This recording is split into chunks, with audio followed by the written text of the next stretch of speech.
Okay, so one of the biggest differences I see between students performing at an incredibly high level and students performing at, you could say, average or below level is accountability. You see, students that are studying at average or below, they'll make excuses. They'll say they didn't get the grade that they wanted because this or because of that. They'll blame everyone else and everything else except for themselves. High performance students, however, they take extreme ownership. And that was a big part of what allowed me to transform my 1.3 GPA at high school to a 4.0 GPA at university. I began to self-reflect. I started being brutally honest with myself and ask, why am I not getting decent grades? Why am I not prioritizing my studying?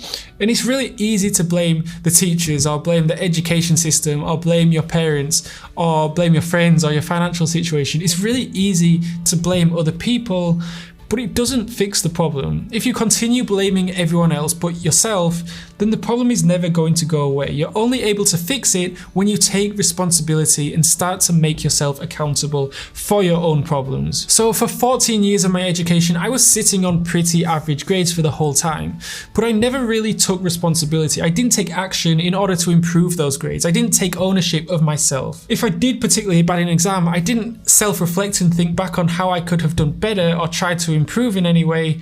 I did feel bad that I failed an exam, but I'd move on and I'd never really think about it again. I never learned about my mistakes. So I kept making the same mistakes again and again and again. And Jocko Willink, who is an author, podcaster, and retired Navy SEAL, taught us quite a lot about extreme ownership. In fact, he's written a whole book on it. The book is called Extreme Ownership. Whether he coined that term or not, I don't know. But he explains how our ego is the biggest obstacle because we don't want to take the blame for when things go wrong. We want to blame everyone else. Take ownership of everything in your world, the good and the bad.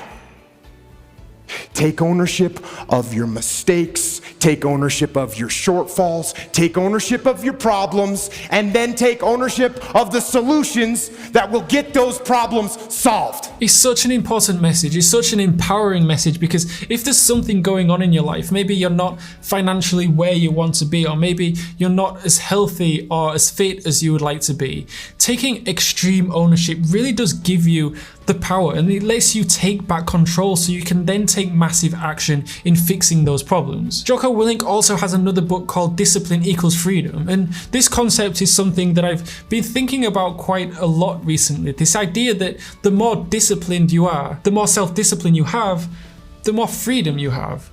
And at first, this notion seems rather counterintuitive because surely the more discipline you have, the more you're working. Therefore, the less time you have, the less free time you have, right?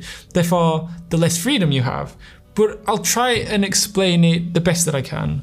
When I was in high school, I had very little self-discipline, right? I didn't want to study. I didn't make myself study. I just went with the flow, and as a result, my grades were pretty bad. And because of this, I had very little freedom. I got rejected from so many universities. The opportunities that I had were few and far between. In fact, they were so few and far between. After high school, I started working at a supermarket, stacking shelves, doing the graveyard shift. And so back then, I really didn't have much freedom. I was earning pretty much minimum wage. It was a dead-end job. I didn't enjoy it. It was boring. It was mind-numbing, but I didn't have many other opportunities.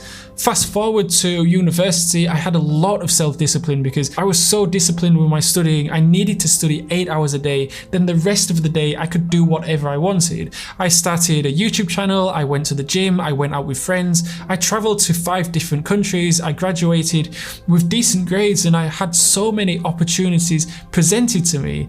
And that right there is how discipline equals freedom. It did cost me though. It cost me personal investment and effort from the get-go, but that investment in myself really did liberate me, and honestly, it made me so much happier. It's another reason why I'm making this course, why I make my YouTube videos, because I've been on both sides. I've been on the side where I got really bad grades, and I've been on the side where I got really good grades. And trust me when I say this, it's so much better when you're on top of your work and you're studying hard and you just feel good. You just feel content and fulfilled. It's really quite difficult to articulate, but trust me, the more self-discipline you have, the happier you will be. And this really links into accountability, because the more self-discipline you possess, the more you hold yourself accountable and you take responsibility for what's going on in your life, the more freedom you'll receive, the more opportunities, the more doors will open. And it's really the case for every area of your life. Maybe, I don't know, you're overweight. Okay, so there's something you can do about that. You're not earning enough money to live on. Again, there's something that you can do about that. When it came to my studying, every single grade I got back, whether it was for an assignment or a presentation or a group project or an exam, whatever it was, I would look at my grade and I'd review how I prepared for that exam. And I'd ask myself, okay, what could I have done better?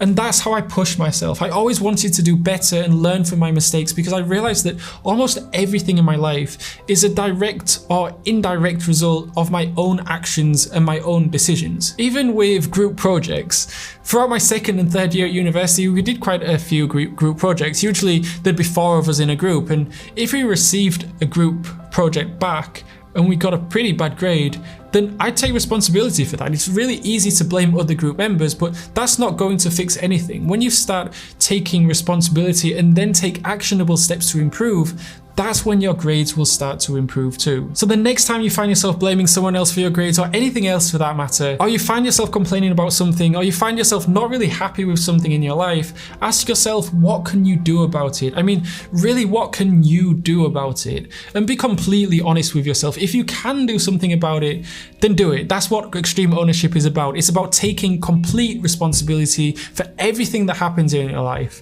And once you start living like that, once you really start taking extreme ownership of your life, honestly, it will change your life. And if you have any questions about this lesson, anything at all, let me know below and I'll do my best to answer them all.